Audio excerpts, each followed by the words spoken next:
Hey guys, this is Tauna, and today we're going to be talking about Kolaghan on Bloomburrow. We previously did a video talking about the Calamity Beasts and all the different Calamity Beasts being revealed. It looks like there is 8 all up.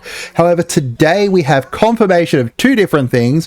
One, okay, before we get into it though, first there is spoilers for the story from today that was released for Bloomburrow, the Chapter 4 story, as well as, talking about Bloomburrow and stuff like that. Second thing, make sure you do subscribe, make sure you follow, make sure you transfer, share the video around and everything like that. And let me know if you guys like these kind of videos talking about the lore-ish kind of stuff. So, talking about Kolaghan. Today it was revealed that essentially the Calamity Beast that we were looking at as Kolaghan is not.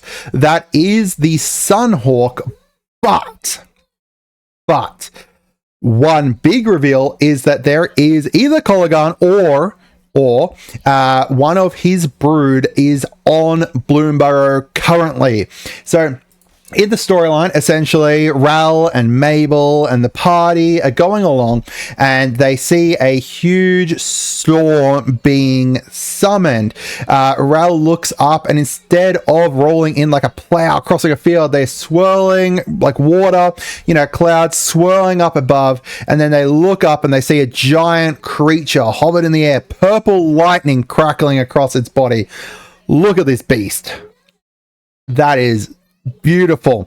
As I said, it resembles a Sunhawk. However, it had 4 wings instead of 2. So therefore, the Sunhawk is confirmed having, only 2 wings there. The ends webbed like bat folk. So you can see like the webbing on there. It's clearly not a normal bird, and clearly not like, the Sunhawk or anything.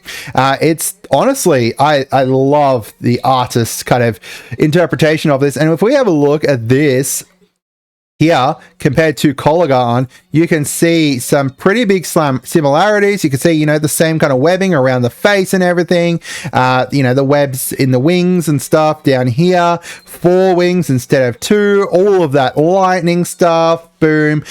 But even just to kind of drive the point home more, Phineas is like, hey, what is that thing? And then Ral literally confirms it's a dragon, animal shifted, which I suppose is to be expected. So he's saying that when the dragon went there, this dragon went over to Bloomburrow, they have become animal shifted. So I guess that's what they're kind of calling it when, Ral goes over there, he got animal shifted. That's why he turned into an otter, that's why he turned into the animal otter. He was already on an otter before then. The dude's kind of gone over there and become animal shifted, and then he's saying, the dragon's done the same thing. This is all really interesting because of the story implications of this. First of all, we know that this thing is going to be getting a card of some kind. If you have a look at Marrow's teasers, he literally has bird dragon as one of the legendary creatures. Now, this could be the Sunhawk, don't get me wrong, but at this point, unlikely. The Sunhawk seems to be like an elemental hawk bird, similar to how we got like an elemental elk and stuff. The Calamity Beasts are all elementals, while this thing seems to be an actual kind of creature, right? An actual dragon. However, it also, in the teaser, says legendary creature, so it's got to have a name. It's got to have a name. It can't just be, generic bird dragon number 35. It's got to have a name, so it could actually be Kolaghan here.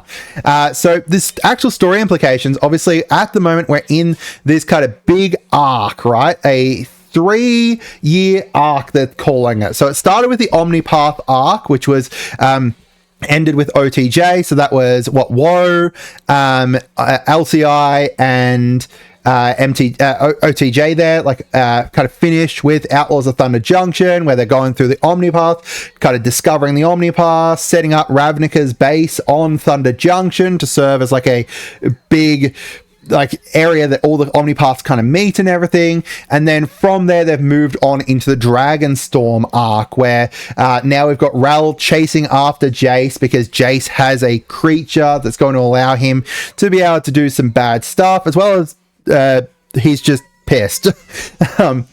Ral is just pissed off the fact that he got turned into an otter.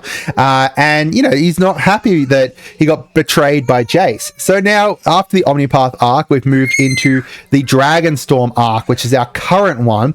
So they've got, like, big 3-year arc that's split into 3 1-year arcs. So at the moment, we're in the Dragonstorm arc, which starts off with Bloomburrow. And we can see, you know, it's called Dragonstorm Arc. Literally, dragons with storms as a part of it. It couldn't have been more obvious kind of thing. And from there, that's going to be, looks like 4 different sets that are going to be taking place in that. This is all really interesting because of where it kind of finishes up, as well as where it goes throughout it. The more, like, you know, the Death Rates, which is the 3rd set, which is going to be coming out Q1 next year. That one I could easily see kind of making sense in the Dragonstorm arc kind of thing as like a side story along the way. But the one that I'm not sure about is Duskmourn, and how Duskmourn is going to tie into this.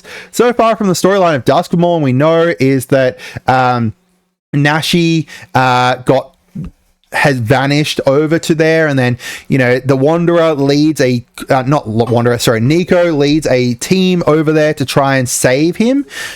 But how does this tie into Bloomburrow and therefore, you know, the Dragonstorm arc? Who knows? And then, you know, the final chapter here is going to be Return to Tarkir. Very, very interested to see how exactly that kind of ties all into it. So overall, this is looking really interesting. I'm going to be very interested to see what this beastie does and where the storyline kind of goes from here. How it got displaced over to Bloomburrow, whether it was intentional, or whether somehow someone has pushed Kolaghan through to take over Tarkir or something. We know that Tarkir is going to feature dragons, as well as kind of combining both the Khans of Dragon stories and the Dragons of Tarkir. The Khans of Tarkir and the Dragons of Tarkir stories. So lots of really interesting things we could see there. So let me know down in the comments what you guys think. I am very, very interested in this. I hope you guys had a great day, and goodbye.